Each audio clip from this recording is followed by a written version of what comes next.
एक गांव में, प्राचीन काल की बात मान लें तो कुआं खोदा गया। कुआं, गांव में पानी की समस्या थी, छोटा सा गांव था, तो कुआं खुदवाया, पानी आ गया। लोगों में बड़ी खुशी थी, हमारे गांव में अब पानी की समस्या दूर हो गई। तो कहा वो गांव के कोई 2-4 युवक मिले कि हम कुएं का लोकार्पण समारोह रखेंगे। आजकल वो होता है ना, जैसे पुस्तक का लोकार्पण, वो मकान का उद्घाटन वगैरह, किसी बड़े आदमी को बुलाओ, फीता काटेगा और फिर अंदर प्रवेश करेंगे वो। तो काम कुएं का भी लोकार्पण करेंगे, गांव को अर्पित करेंगे, प्रोग्राम करेंगे। थोड़े पढ़े लिखे युवक थे, तो कहा भी कोई नेता को बुलाएं, वो प्रोग्राम होगा और उद्घाटन किया जाएगा।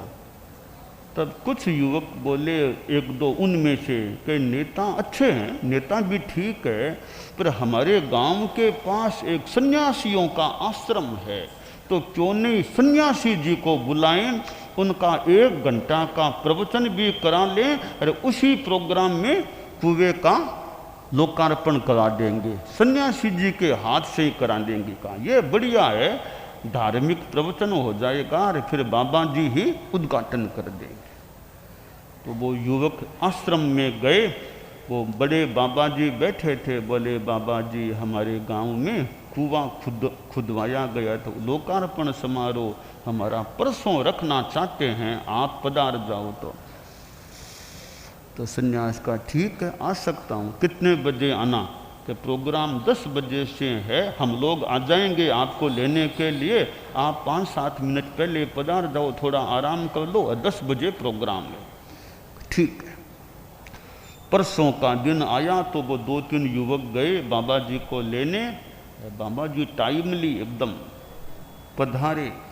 कहा बाबा जी ये कुआं है, यहाँ प्रोग्राम है, यह मंच है, पास में कमरा है, आप चाहो तो 5-7 मिनट अभी देरी है, आराम कर लो, फिर आप मंच पर विराज जाना।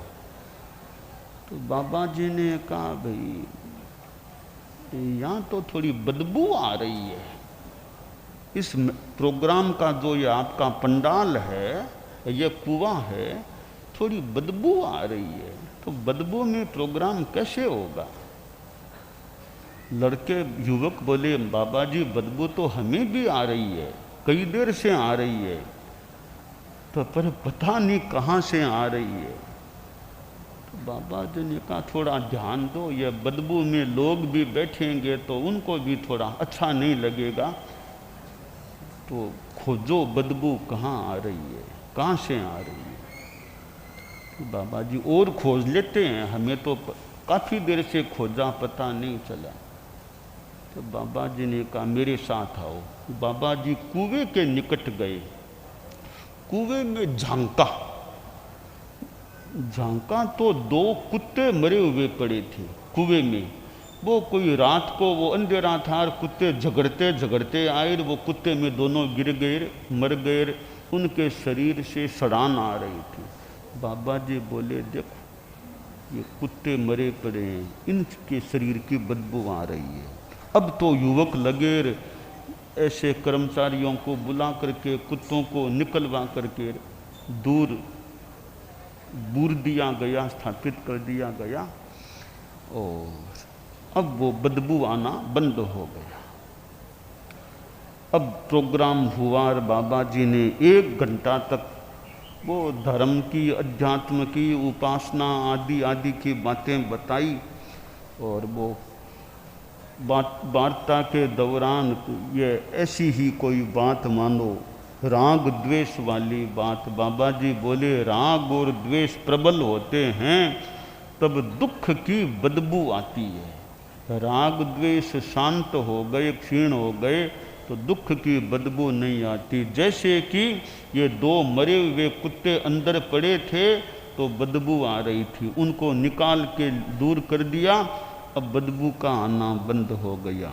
तो हमारा यह चैतन्य एक प्रकार का कुआं है, इस कुएं में ये राग द्वेष रूपी कुत्ते मरे हुए पड़े रहेंगे तो दुख की बदबू आस, इन राग द्वेष के कुत्तों को निकाल देंगे तो वो दुख की बदबू दूर हो जाएगी।